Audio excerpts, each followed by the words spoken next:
Yeah, and we're getting the lobby set up for what could be our final match of the night. This is a best of 3. Divination now leads 1-0. I want to talk a little bit again about the bracket. Today we followed Reborn and Psystorm Gaming, which we saw Psystorm take a 2-0. Then we followed Reborn versus TLR, and Reborn. We actually followed Scythe and Firm in their third game, where Scythe Esports managed to take game number 3, leading them into the semis of the winners bracket. And now we've already seen Reborn go 2-1 against TLR, knocking TLR out of the tournament. And now this is tournament life on the line. Firm Handshake versus Divination. If Divination wins this game, Firm Handshake is done with the tournament. God, it's one of those things that, like, just sitting here, I have all the the scores from every week to week for all the teams, and I look over at that, and it's just, you work over 7 cups, and it's not 7 weeks in a row because there's a break, there's scrimming, there's all of that. Like, to go all these cups and then be knocked out in the first night, it's got to be tough. But at the same time, these are currently the 8 best teams that are representing North America for their chance to join the pros, or at least vie for that spot in the Crucible. And so it's always hard to, like, see teams get knocked out of brackets after working so hard, basically over almost 10 weeks at this point. It's heartbreaking, but at the same time, we get to see a lot of amazing play coming out from these teams, and really just exceptional just skill and teamwork, honestly. Yeah, and all that effort, it doesn't go to waste, guys. There's going to be another season. There's going to be more chances. I know the schedule is very hard to keep up with all the scrimming, with all the playing, and I salute every single one of you. At one point or another, I myself competed with you guys, and it is a very long and arduous process. And for those of you that are keeping with it, keep with it. There is a light at the end of the tunnel, and know that this is just playing. This is a tournament to get into another tournament, to get into a league, and that is going to be a dream come true should any of you make it happen. We know Psystorm Gaming, they moved here from the Philippines. They want it so badly, and they're trying to make it happen. Scythe Esports has just looked absolutely dominating this whole season, and all of those players tried last season on a similar team doing just as well. So the hype behind you guys trying to make this happen, I salute every single one of you trying to make this happen. It is a tough dream to make happen. But it is, at the same time, it's a lot of hard work to get to an amazing place. And so anyone who does, get there, anyone who's trying for it, I commend you. Do not give up on it. Exactly as Dunk said, you will if you work hard enough. Now, while we get this lobby set up, really quickly want to go ahead and let you all know that if you are enjoying this, stream, if you're enjoying this content, please follow us here on the HeroesHype channel. The button is to the top left of the screen, and you can know when we go live. There's things besides casting. Dunkstik, for example, the co-caster this evening, he's one of the hosts for the podcast that is once a week. They talk about the Open. I do believe you guys talk about stuff in the off season as well, here and there, patch changes and things. I guess you can talk a little bit about that since we're on the subject, really. Yeah, it's a podcast hosted by Argy and myself. We focus mainly on the amateur series, and anytime that there's changes or events that are relevant to the amateur series, we have a special episode if we're in the off season. Sometimes we do talk about the HGC. We do like to mention that we cover the Crucible, we cover the playoffs, so there's a lot of content and research that goes into it. Like last season, we had a lawyer come on and talk a little bit about how contracting works and what teams should do. And basically, the gist of it is go get a lawyer. If you make it into the HGC Crucible, go get a lawyer. I happen to know one now. I'll make that reference. I'm not 100% sure if he does team negotiations in this state or the state that you would be in. So there's some litigation issues there, but yeah. I'm not at that level of lawyer talk to be 100% sure. But even then, there's always good helpful assets, and that's really the thing I want to nail home for all of you is that we have here on the channel. There's even then there are there's stream team events. Those are Dunkstik actually have, and I have both participated in on teams that are, you know, from the stream team, and it's, you know, best of 1 series with speed at max and no mana and stuff like that. So it's I don't know, it's a lot of cool stuff. Definitely follow the channel if you are enjoying the content, as well as check below in the Twitch panels. You'll see all of the social media connections. But let's go ahead and get into this, as Divination, they went for map pick and they chose Towers of Doom. Let's get into this game number 2 here, as this is tournament life for the members of Firm Handshake. Yeah, and it is game number 2, guys. We already saw Divination take game 1. And for those of you that are just joining us now, you can see it on the graphic. We do see a Maiev ban, though, on the side of Firm Handshake, and another Dahaka ban from Divination. Yeah, similar bans, but we actually get the Abathur being taken away. I was like, so do we have the Diablo taken out, or are teams okay with potentially letting that through? No slugs in this pug. But you know, actually noting on the fact of Towers of Doom, do we see anything like a Genji maybe being banned out? Maybe something like a Hanzo, something high mobility, high poke? Possibility. Genji's definitely one of those heroes that does very well here. We've seen a lot of good Tracer gameplay here, but we are going to see the Genji ban. We talked about it a little earlier. We haven't seen any Chromie. She's kind of fallen off with her changes. Like I said, the good Chromies became better and the bad Chromies became worse. But in competitive itself, because of the variability of Chromie, we've actually seen a very steep fall off of her, because it's no longer get that one lucky hit and win the match, because it just doesn't happen with how what changes happen. It is a strong skill set at this point. Now, Decker Kane being first picked here, not really surprising on the side of Firm Handshake, a highly contested, highly prioritized hero throughout this entire night. I think I'm actually just peeking over at the other stream too. Scythe Esports, I just looked over, it's in their draft also. But once again, copies of our first drafts coming out. Bans are a little bit different here, but what do you think we get before we go into this ban phase, Dunk? We've already seen them pick up the Rainer and the Johanna. I think that's been a very comfortable pick for Firm Handshake. It works well here as well. Johanna having very good interrupts. We actually, though, haven't seen it very often, but it is going to be the Diablo. Maybe follow up with like a mage like Li Ming. Nope. Going to be Irio. I forgot she wasn't banned. Making sure they have that very strong solo lane. And to be honest, at this point, you need to just prioritize things that you don't want to deal with, because there are too many assassins and I guess too many specialists to focus on. I really wasn't thinking this was a hammer game. To be honest, I was thinking maybe something along the lines of Jaina, maybe something in the realm of a Hanzo. I think they've got a lot of great setup, but they need some of that backline damage as well as poke coming out on the side of Firm Handshake. But that still is going to be a hammer ban, as we also go ahead and have the next ban coming out from Firm Handshake. I think they just target maybe support. No.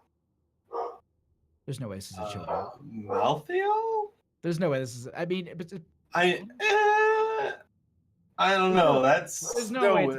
There's no way. Like, I like to dream. I don't know. That's an interesting ban. Maybe just because they do have the tanks and they're just kind of like, we don't really want to deal with the Maltheo. The other thing too is I've heard from a couple people, they consider Maltheo a strong counter into Yrel in the solo lane, and on a map like this it can be very strong with the last rights into the Deckard Cain. So I think it's a safety ban. Maybe it's just something they're a little worrisome of, and they might feel weak in the practice, or maybe it's something they scrimmed and they know they're weak in. Yeah, but it's a very strong possibility. You know, some of these players definitely have picks that they're like, I don't want to deal with that. Yep. We're gonna see the Cassia pickup, which is kind of an answer to the Phoenix and the Greymane.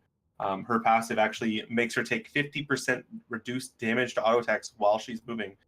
So not a charge system, just 50% damage reduction while she's moving, which is pretty easy to do as Cassia. We actually get this.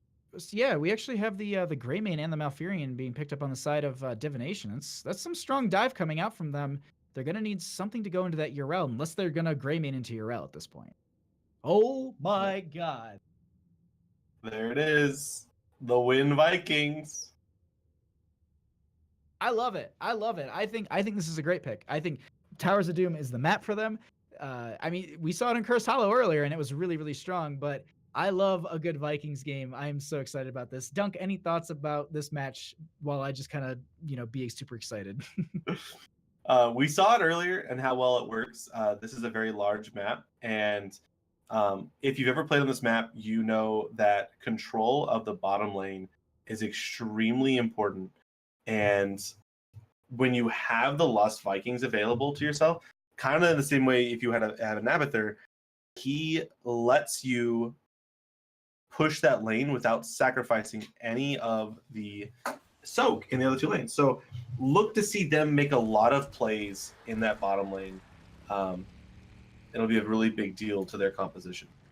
Yeah, I think the Lost Vikings are going to be the big tipping point if they're able to punish the soak or if they're able to get a lot of value into this. But let's go ahead and find out here. On the left-hand side, we'll be having Divination up 1 game, trying to make it 2, as well as Mysticles on the Murden. Big will be on the Lost Vikings. Noah going to be on that Phoenix. Liam going to be on the Greymane, and Wolf going to be on the Malfurion. Yes, and on the red side, we do have Firm Handshake once again. Vader on Irel, Riz on Deckard. DC's playing the Cassia, Jinx on Thrall, and Lex Luthor playing Diablo. And it's going to be Echo of the Elements stacking that blue Q talent for Thrall, and the Feast on Fear for Diablo, not going for the sustain from the orbs or the fountain. That was our second matchup of the evening. They went for that on Infernal Shrines. I can't remember. We literally just casted it, and I'm blanking out on the names. TLR took it, and I think they got some decent value, but it didn't work out. As Noah getting really moved around here, that overpower will be coming out as well. Not going to be able to get the kill just yet, as Wolf has a great amount of healing coming out. Some roots going to be not actually connecting, and they made the clean disengage, but aggressive start for the members of Firm Handshake in this game too. And I wonder if they're going to answer by rotating mid and bottom, or if they're just going to leave D-Steves and Grizz down here. They need to be careful about letting this Viking soak do whatever it wants. If you look in the top lane right now, Eric Swift the Brave falling down his first blood, not something you want to see. But he does still have Olaf already in the ready up there. Vader, though, playing very aggressive against the Vikings. And you noted this in draft, and this is exactly it. The Vikings are running you're running a 2-1 with the Vikings, and then you'll have your literally your 4-man at bottom lane. So that way you can just push as hard as possible, controlling that bottom, making rotations to the bottom two altars extremely difficult, as well as being able to feed in sappers if you do control that bottom lane tower. Mystically stepping up here, trying to at least anchor this and also just try and deny them for a couple seconds. Not going to really work out. They're just kind of ignoring Murden, just like whatever. You're just a dwarf. Not a big deal. They're going to try and brawl over this in bottom lane, as Yrel actually will be stealing away the camp in top lane. A lot of pressure going around this map as we have... but we do see Cassia falling very low. Actually nope, not going to be able to get away. The Arsenal synergy coming in, going to be able to finish her off. 50% damage reduction of 1,000 is still 500 damage, so rough life for her. Lex Luthor actually getting very slow. Getting rooted actually might fall down to the Greymane. Will getting the heal from the Deckard. The tower is stacking. Not quite able to make it though. The wave coming through. Liam not gonna get rooted. Grizz actually stepping very far forward. A little overzealous. Mysticles. Wow. I really wish I would have seen them follow up on that. You know what? If Noah didn't blink back, I think that would have been a blink forward. The rest of the team would have followed up, and they would have gotten that kill into Grizz. But the blink went out, they backed out of there, and the altars... No, what? D-Steve's gonna get bodied, and they'll go ahead and confirm this bell tower. They should be able to confirm this easily. It's only Diablo, maybe just gonna, push into them. Actually, Grizz has come back, and so is Jinx. Mystically's getting stunned out by Lex Luthor, and then the root does have the jump up in time, though, is gonna be able to get away. I absolutely love that aggressive play by Mystically's, though, onto the Cassia. Using that little edgelet to kind of get through. Big, though, trying to get the channel on Lex Luthor getting slowed. Gonna get the channel with the Lost Vikings, both top and mid. Good play by Big. Eric Swift the Brave, though, kind of confronting Vader. They still have a channel in the right lane, actually. The Vikings doing an excellent job of making sure it doesn't happen. But they're diving on to Deckard Cain, this bottom lane. They go ahead and get out of there. Jinx will confirm the bell tower on the right. So after the first bell tower phase, they currently have 32 damage on the core of Firm Handshake, but at the same time, Divination going to be taking 3 damage himself, putting themselves at 37, 7-6 in experience. Lost Vikings doing a lot of work here, soaking up quite a bit, as Lex Luthor is getting annoyed by Mystically. He's not going to be looking for a kill just yet, as actually Liam going to be diving out. Jinx in a bad spot. They go ahead and get the thunderclap, but the Arsenal synergy, Jinx getting out with just about 20 or so health. Oof, that was close, Dunk. And it was 20 health. I clicked him just to check. It was 20 health. Oh, it was so close. Noah actually being able to catch up to these Steves. Don't just keep poking them down. Like I said, that 50% damage reduction actually does significant work against the Phoenix. Meanwhile, though, they are taking the siege camp here in the bottom right for the side of Divination. They are controlling the tempo of this map entirely right now. Diablo running up right now. Wolf is going to be right there in the line of sights. Iriel coming over. Vader going on the Misty Lees. The phase shift is going to make it out for Noah, and they have this tower to rely on. Not going to have to worry about it, but this camp will be cleared out by the side of Firm Handshake before it can reach the line. Yeah, they just want to clear this out, make sure they don't take any damage or have that fed in, as we actually have Greymane being knocked away by Vader with that Righteous Hammer. And they make the disengage from this. We have another altar face popping up. 8 to 7 in levels. They're actually going to be trying to get onto Lex Luthor here, try and get some damage out. They actually get the overpower. Lex Luthor getting this charge into Mysticles, but they're not dying. They will not die. They need to back out of here because this fight is just dragging on. And the thing is, as the fights drag on, that is so good for the Lost Viking. Yeah, anytime that they can stop your team from soaking is a win for the side of Divination. And I'd like to point out, Thrall actually only has 12 stacks of his Echo the Elements. He needs 20 to get that second charge. Mysticles, though, getting picked off. This root not quite coming in. The heal coming out now from the side of Malfurion. He's going to be able to walk away, and he does have his Dwarf passive, though, to heal him up here in this moment. They end up taking 5 damage to the core of Firm Handshake. Divination taking 3 damage themselves. They trade that out. It's still in favor for the members of Divination here, as once again the Vikings continue to soak through this. But that was a great play, to be honest. Instead of stalling out bottom or anything, they just were like, all right, you know what? We get through. We cap this point. We let them have that one. We get back to soaking. We need to make sure that this Viking value does not keep expanding, as we have about a level and a half difference between the two. Yeah, and we're seeing the Cursed Bullet come out. Look at Lex Luthor's health just drop. Oh. Barely living. Wow, the fire damage healing him up from his Q. Or sorry, his W. That was ridiculous. I honestly was just like, Lex Luthor, you're about to lose, not souls, but you're just about to lose out on this life. As no, they get out. Deckard Cain also having that healing, and yeah, the Fire Stomp providing so much good healing for them. And they will continue to try and press up bottom. Big literally has Olaf just standing still in bottom, but they will try and convert top lane with Vader and Jinx. Yeah, he's just there in case the team decides to leave. Make sure they get soaked. But they are going to convert this bell tower up in top lane. Lost Vikings cannot contest it. Meanwhile, though, they are going to go ahead and work on the middle fort. The bottom one's still very much in their favor. Mystically is trying to push these ones in. Big just kind of pushing up on Cassia. Lex Luthor, though, cannot contest this solo. It's a half HP. Liam taking a ton of damage. The Fire Breath coming out, the slow coming out, the Earthquake follow up. Noah actually getting interrupted out of the phase shift. They're going to find that kill. Liam is very much so stuck back there. He is going to be able to walk away, though, barely escaping the range of the Earthquake. He doesn't get slowed the third time. But level 10s are out. Mystically is then the root. The combo not quite making it from the Deckard Cain, but Olaf is right here. He is going to fall. I love the build that so far that they've picked up on the side of Vader, utilizing both of the Avenging Rat Talents to be getting the armor for the team. So you're engaging with giving your team armor, and then you're also getting a cooldown reduction based on hitting heroes. And so if you're engaging with this, you're also getting, and you have a dive composition like you kind of sort of do with, D-Steves and Lex Luthor. I think this is just, it's a great talent synergy. It also helps the team. Yes, Divine Steed is really great for yourself, but I think this is kind of one of those talents that really benefits the team, as Vader's trying to play into Noah, but they're all by themselves. The Ardent Defender is used here, but the thing is, it is now over, and they get the Curse Bullet out, they get the dive, and that is a dead Urel. Yeah, and they did not even care about the Ardent Defender killing him up. The Cursed Bullet coming afterwards, doing almost more than half his, or about half his HP. Only 35%, but it's absolutely dramatic. The Fire Breath and Lightning Breath coming out, unstop the Salvation Salvo, coming out, gonna do much damage. Lex Luthor almost getting away. Jinx actually gonna go ahead and get stunned. They're gonna follow up. That's a 2 for none. And the tower for the side of Divination is now a 4 to, actually it's 3 to 3 again on the towers. But they're gonna look to take this bottom one once again. It seemed like for a second that they might have tunnel visioned on Wolf being so low that Malfurion had just so little health, because they stepped up and the rest of the team wasn't there. and it just unfortunately didn't work out for them as they, Diablo lost all their souls. They're going to try and run down this bottom lane before it's converted.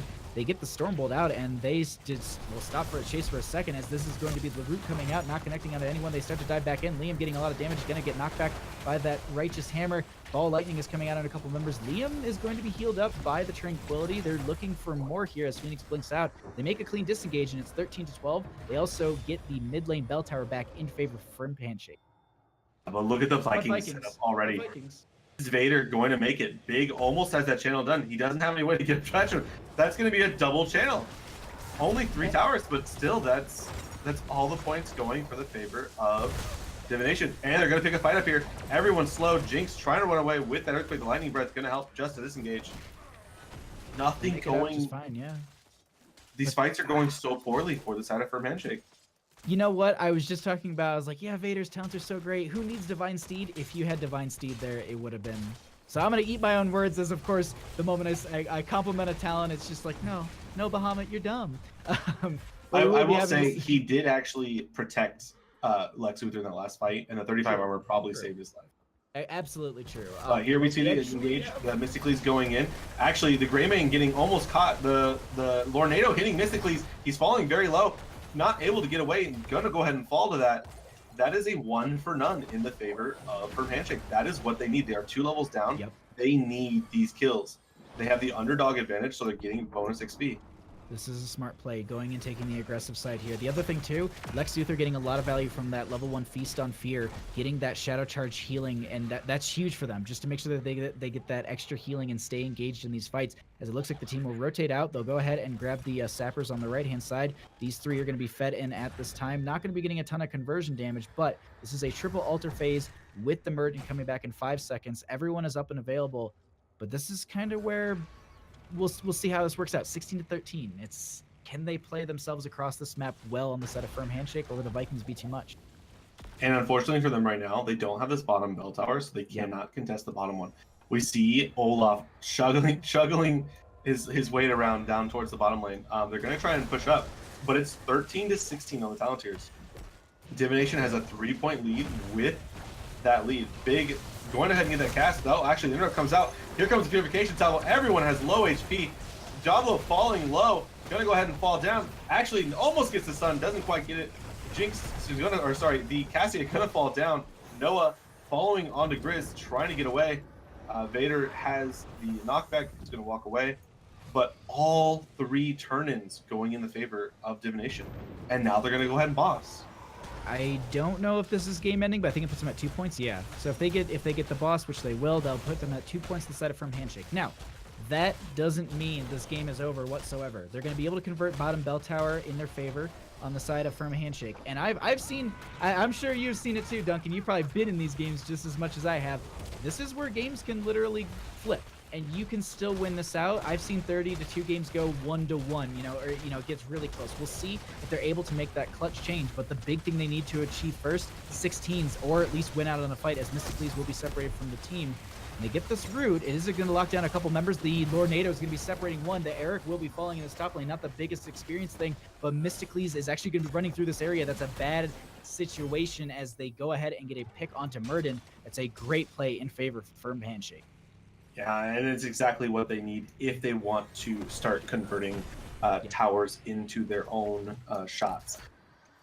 They're almost 16. It's a very big tier for them. They get the Thunder, the increased damage on Thrall's Lightning, as well as a lot more damage for the side of Cassia. If they can start turning fights now, they can turn this game around. That is very true. And Liam actually trying to get the conversion onto this as quickly as possible. Really quickly, just a note, Vikings have 54 stacks on their region globes. Murden sitting at 30. There's 17 vengeful roots.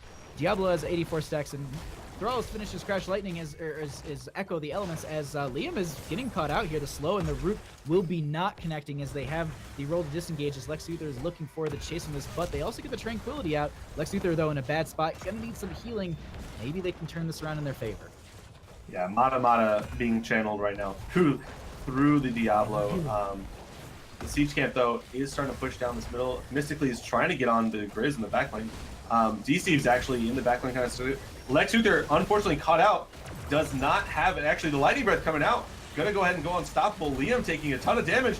The absorb protecting the Grizz in the background though, taking a ton of damage from these Vikings. DC is throwing his best to try and get away. The armor gonna come out. Vader's that talent is putting to work. There comes the Lord NATO trying to disengage him. DC is falling awfully low to these Vikings. There goes the Thrall. Vader gonna go ahead and follow up, take down 2 Vikings. They still have play again, I believe. No, they do not. Actually, DC getting stunned. The shield comes out, still gonna fall. Noah being able to capitalize on that. Lex Luthor not able to solo out the Phoenix. Grizz doing his best to keep his team up at low mana bars for every single member. Vader trying to get the knockback is falling awfully low. Grizz has almost no HP. Vader giving him the armor. Lex Luthor doing his best to zone him. Here comes the Scroll of Sealing. It's only going to hit 1 target. Everyone has a low health bar. There's the mana. There is Lex Luthor falling. Grizz, Vader's going to fall pretty shortly as well. Actually, I don't know which one's going to fall best. They're both lived for so long. Grizz doing his best right now is going to fall though. That is going to be game number 2 going inside of Divination. I've never been more confused in my whole life. GG's. That is Firm Handshake leaving the tournament. Divination going on to the semifinals for the losers bracket.